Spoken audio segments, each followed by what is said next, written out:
Black man robs helpless old lady, unaware who she really is. Under a pale winter sun, Marcus shuffled down the cracked sidewalk of East Baltimore with his hands stuffed deep into his coat pockets. The air was sharp, and his breath puffed out in short clouds. His hoodie was pulled low, hiding his eyes, but not the weight of the world he carried in them. Cars passed, horns honked, but he didn't look up. His stomach growled, but he ignored it. Just like he'd ignored the past due notices, the rent collector, and the job center's final warning. The city felt colder than usual today. Not just in temperature, but in mood. Strangers kept their distance. No one made eye contact. No one ever did. Marcus drifted past a boarded-up liquor store, stepping over a broken bottle and the remnants of someone else's bad day. A group of kids zipped past on bikes, their laughter cutting the silence. He watched them disappear down the block, a flicker of something, maybe envy, crossing his face before it vanished again. He stopped near a bus stop where a few people waited, huddled in coats. Across the street, a woman walked slowly, tapping a cane against the sidewalk, her steps unsteady but determined. Her purse, large and black, swung at her side. She looked to be in her 70s, small-framed, with snow-white hair tucked neatly beneath a wool hat. People passed her, barely noticing. Marcus's gaze followed her. He didn't know why, but something made him take a step off the curb, then another. The light turned red, and cars slowed. He crossed slowly, eyes locked on her as if pulled by an invisible thread. When he reached the opposite sidewalk, she was just ahead, struggling to step around a patch of ice. He closed the distance fast. His breath was shallow now, pulse quickening. One hand reached out. A sudden jolt. The purse yanked free. The woman cried out, a sharp, startled sound, and stumbled backwards. She hit the ground hard, her cane clattering beside her. Gasps echoed around them. But Marcus was already gone, feet pounding the pavement, coat flapping behind him like wings. Around the corner, through an alley, he didn't look back. Not once. Marcus ducked into a narrow alley wedged between two vacant row houses. Trash bins lined the walls, and the scent of something sour hung in the air. He leaned against a brick wall, chest rising and falling fast, the purse clutched tight in his hands. Sirens wailed faintly in the distance, but none were close. No footsteps. No one had followed. The bag felt heavier than it looked.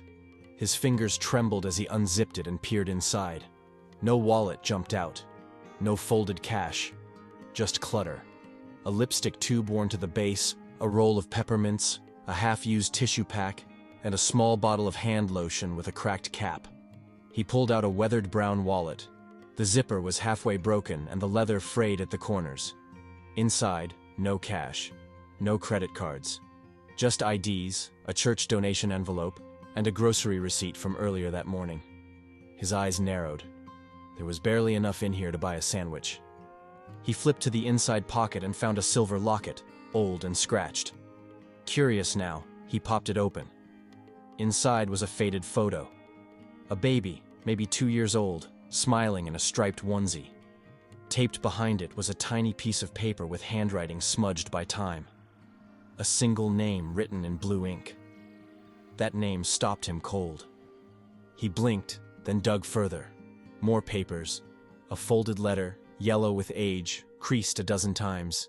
He didn't read it, just noticed the writing, delicate and careful, the way someone writes when it matters. A church bulletin fell out next. Then something else. A photo stuck between the pages. A woman in her younger days, holding a child close. The boy in the picture looked familiar. Marcus stared at it, confused, unsettled. His fingers tightened around the wallet. He looked at the photo again, then back at the locket. That baby. Those eyes. The purse dropped slightly in his hands. Something sharp tugged inside his chest. It wasn't fear. It was something deeper, something he didn't have a name for. He sat down on a milk crate, still staring. The alley was quiet, but inside him, a storm had started. Marcus sat still on the crate, hunched over the purse like it held something radioactive. His breath had slowed, but his mind raced in loops he couldn't stop. He turned the photo over again, checking for a date, a name, something, anything, that could explain why that baby looked like him. But there was nothing but silence and old paper. He stared at the woman in the photo. Younger than the one he saw fall on the sidewalk, but the same eyes, same mouth. Her arms were wrapped around the boy like he was her whole world. The warmth in that picture felt 1,000 miles away from the freezing alley he now sat in. He rubbed his thumb over the baby's face. A memory stirred. Something buried. A song. No words, just a melody.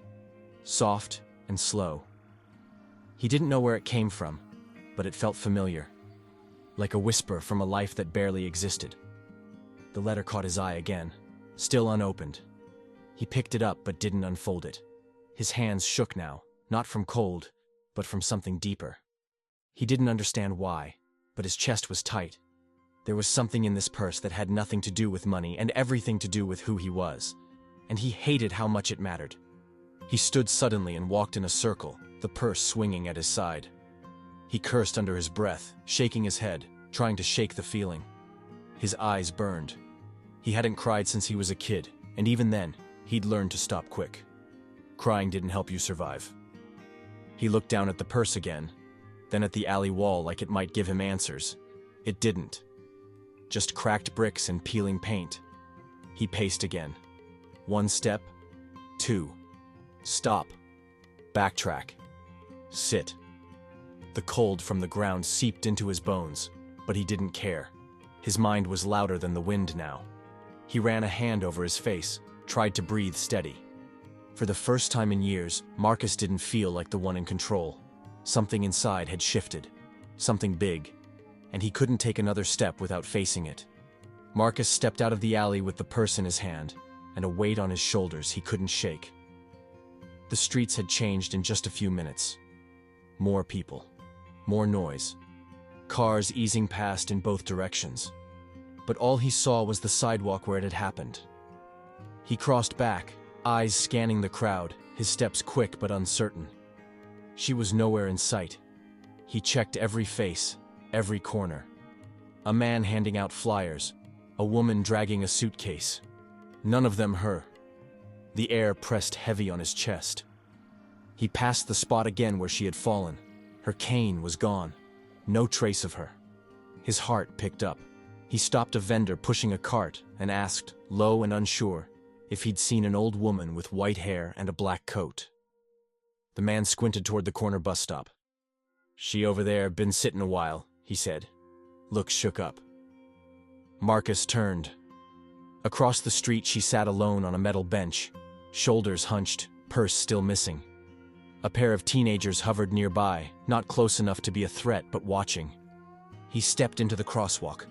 A car honked. He didn't stop. As he neared the bench, one of the teens moved forward. You got nerve showing your face, man. Marcus didn't answer. Just lifted the purse slightly, as if that would explain everything. The teen backed off, but didn't take his eyes off him. The woman didn't notice him at first. She sat staring straight ahead, lips pressed tight, hands folded in her lap. Her cane leaned beside her, and she rocked gently, like calming herself from inside out.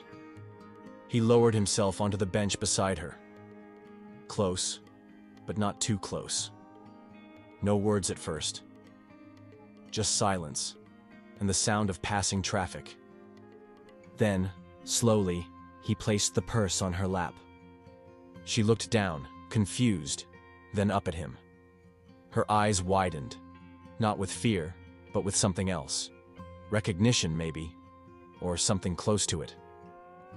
I'm sorry, he said. It came out rough, barely above a whisper. She stared at him long and hard. No reply, just silence. But she didn't move away. She didn't call for help. She just watched him. Carolyn looked down at the purse in her lap, then opened it slowly with trembling hands. Her fingers moved through the familiar contents, checking each piece like they were parts of her own story. When she reached the wallet, she paused. A moment later, she pulled out the locket and opened it. Her breath caught. She turned to Marcus, eyes narrowing, searching his face. The silence between them was no longer just quiet. It was heavy with questions. She held up the photo. Her voice was soft, like it hadn't been used in hours. "Where did you find this?" He looked down, ashamed. He didn't have an answer that would make sense, so he just said the truth. "In there." I opened it. I saw the baby. Then I saw the name. She stared at him, her lips parting just slightly.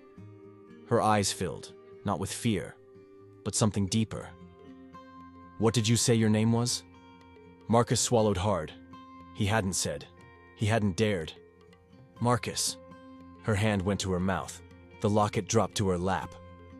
You're my Marcus?" He nodded once. The words wouldn't come now. His throat had closed up. She reached out slowly, like touching a ghost. Her fingers grazed his cheek, then pulled back, unsure.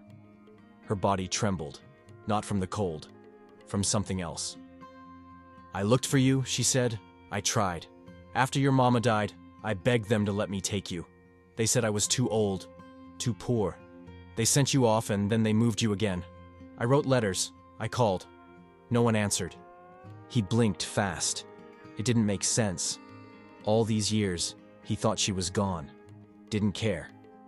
But here she was, and her voice was breaking like glass in her throat. "I thought you left me," he whispered. "Never. I never would have." They sat in silence again. But it wasn't cold now. Not between them. She reached for his hand. He let her take it. "You hungry?" He nodded. "Come on then. Let's go home." And just like that, the street faded away behind them. Two people lost for decades, walking forward, together, toward a second chance.